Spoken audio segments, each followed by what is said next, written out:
السلام علیکم ورحمۃ اللہ وبرکاتہ۔ حضرات محترم، جیسا کہ ابھی آپ نے ایک ویڈیو دیکھی ہے کہ جس کے اندر 5 جنازے رکھے ہوئے ہیں، اب یہ 5 لوگ مرے کیسے وہ بھی آپ سمجھ لیجئے۔ حضرات محترم، اسلام نے اگر کسی چیز کو منع کیا ہے اور اگر کسی چیز سے روکا ہے تو ضرور اس کے اندر کوئی نہ کوئی ایسی خرابی موجود ہے کہ جس کی بنیاد پر دنیا کے اندر تباہ کاریاں آتی ہوئی نظر آئیں گی۔ اور حضرات محترم، یہ جو 5 موتیں ہوئی ہیں تو آپ یہ سمجھ لیجئے کہ صرف یہ 5 موتیں نہیں ہیں بلکہ پوری دنیا انسانیت کا قتل ہے۔ حضرات محترم، میں یہ کیوں کہہ رہا ہوں وہ بھی آپ سمجھ لیجئے۔ یہ تمام کے تمام لوگ وہ ہیں کہ جن لوگوں نے آتما ہتیا کی ہے۔ 2 تو میاں بیوی ہیں اور 3 بچے ہیں، ایک 10 سال کا بچہ ہے، ایک 12 سال کا بچہ اور ایک 14 سال کا بچہ ہے۔ حضرات محترم، ان ماں باپ نے پہلے ان تینوں بچوں کو زہر دیا۔ اب آپ سوچئے کہ جو ماں باپ اپنی اولاد کے لیے ہر طریقے کی پریشانی، ہر طریقے کی غلامی کرنے کے لیے تیار ہو جاتا ہے، آپ سوچئے کہ وہ باپ کتنا مجبور ہوگا یا وہ ماں کتنی مجبور ہوگی جو اپنی اولاد کو زہر دے کر مار رہی ہے۔ آپ سمجھ سکتے ہیں وہ کتنے پریشان ہوں گے، اس کو ہم اور آپ سمجھ نہیں سکتے ہیں۔ حضرات محترم، پہلے ان میاں بیوی نے بچوں کو زہر دیا، زہر دینے کے بعد خود ان دونوں نے دوپٹے سے پھندا لگا کر اپنے آپ کو پھانسی دے دی اور 5 کے 5 مر گئے۔ اب مرنے کا سبب کیا ہے؟ تو مرنے کا سبب یہ حضرات محترم کہ ان لوگوں نے کچھ مہینے پہلے یا کچھ سال قبل 1.5 لاکھ کا قرض لیا تھا بیاج کے اوپر، اور حضرات محترم ان کے پاس اتنی کمائی نہیں تھی کہ جس کی بنیاد پر یہ اس کو چکا سکتے۔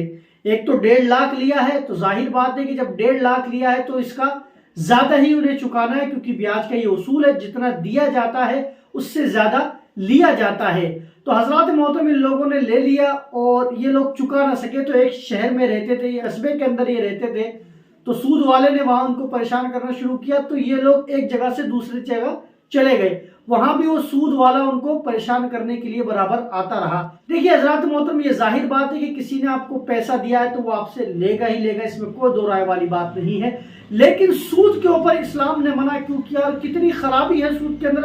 حضرات محترم، آپ قرآن مجید اٹھائیے، آپ کے سامنے میں کلام مجید کی آیت پیش کرتا ہوں کہ اللہ تبارک و تعالیٰ نے اس طریقے سے سود کی مذمت فرمائی۔ اللہ فرماتا ہے، یہ سورہ بقرہ ہے اور اس کی جو آیت نمبر ہے وہ 275 نمبر۔ اللہ فرماتا ہے الذین یأکلون الربا لا یقومون الا کما یقوم الذی یتخبطہ الشیطان من المس۔ اللہ فرماتا ہے کہ وہ جو سود کھاتے ہیں قیامت کے دن نہ کھڑے ہوں گے مگر جیسے کھڑا ہوتا ہے وہ جسے آسیب نے چھو کر مخبوط بنا دیا ہو۔ اللہ اکبر کبیرہ۔ حضرات محترم، کتنی سخت وعید ہے ان لوگوں کے لیے جو سود پر پیسہ چلاتے ہیں۔ حضرات محترم، اب سود منع کیوں کیا گیا ہے اسلام میں وہ بھی آپ سمجھ لیجئے۔ جب انسان کسی کو سود دینے لگتا ہے تو حضرات محترم آپ یہ بات یاد رکھیے کہ وہ ایک طریقے سے جانور بن جاتا ہے۔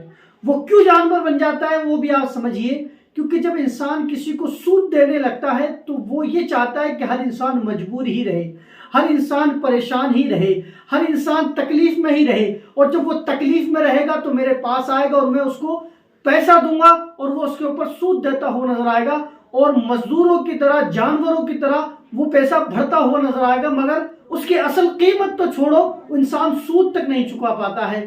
اور حضرات محترم، اسلام نے اس لیے بھی منع کیا ہے سود لینے سے اور دینے سے کہ جب انسان سود دینے لگتا ہے تو جو اسلام نے کہا ہے کہ آپ لوگوں کو قرض حسنہ دو، مطلب ایسے قرض دو کہ ان کا کام بن سکے، ان کے اندر اور آپ کے درمیان ایک محبت پیدا ہو، تو وہ محبت ختم ہو جاتی ہے جب انسان سود دینے لگتا ہے۔ ظاہر بات ہے کہ جو سود دینے والا ہوگا نہ وہ اپنے رشتہ داروں کو دیکھے گا، نہ اپنے وہ پڑوسیوں کو دیکھے گا، نہ وہ کسی اپنے دوست کو دیکھے گا، نہ کسی اپنے یار کو دیکھے گا۔ اس کو تو جو مطلب ہے سود سے مطلب ہے، اس کو جو مطلب ہے بیاج سے مطلب ہے، اسے رشتہ داریوں سے کوئی مطلب نہیں ہے۔ اس لیے اسلام نے منع کیا ہے کہ آپ سود نہ لے سکتے ہیں نہ دے سکتے ہیں۔ میرے آقا صلی اللہ تعالیٰ علیہ وسلم نے ارشاد فرمایا کہ جو شخص سود دیتا ہو اور اس کے ساتھ کوئی گواہ بنتا ہو اور ایک وہ انسان جو منشی بن کر لکھتا ہو، میرے آقا صلی اللہ علیہ وسلم فرماتے ہیں کہ ان تمام لوگوں کے اوپر اللہ کی لعنت ہے۔ تو حضرات محترم، آپ سمجھ سکتے ہیں کہ سود کتنی بڑی گندگی ہے اس دنیا کے اندر۔ اور اب تبارک و تعالیٰ نے قرآن مجید میں ارشاد فرمایا فَأَذَنُوا بِحَرْبٍ مِّنَ اللَّهِ وَرَسُولِهِ۔ لوگ یہ سود کا کام کرتے ہیں وہ اللہ اور اس کے رسول سے جنگ کر رہے ہیں۔ اب حضرات محترم آپ سمجھ سکتے ہیں اللہ تبارک و تعالیٰ نے کتنی بڑی وارننگ دی ہے ایسے لوگوں کو جو سود کا کام کرتے ہیں۔ اس لیے حضرات محترم اگر کوئی یہ کام کرتا ہے تو آج ہی توبہ کرے، اگر کسی نے لے رکھا ہے تو وہ جلد سے جلد چکائے اور توبہ کرے کہ خواہ مخواہ ایسے کاموں کو نہیں کرنا ہے۔ اس سے اللہ کی بھی ناراضگی حاصل ہوتی ہے اور رسول اللہ کی بھی ناراضگی حاصل ہوتی ہے۔ انسان دنیا میں بھی ذلیل ہوتا ہے اور آخرت میں تو اس کا ذلیل ہونا طے ہی ہے۔ آپ دیکھ سکتے ہیں کہ سود کے چکر میں، بیاج کے چکر میں 5 جانیں چلی گئی ہے۔ اللہ تعالیٰ ہمیں ان تمام منحوس باتوں سے دور رہنے کی توفیق عطا فرمائے۔ واللہ تعالیٰ اعلم۔ السلام علیکم ورحمۃ اللہ وبرکاتہ۔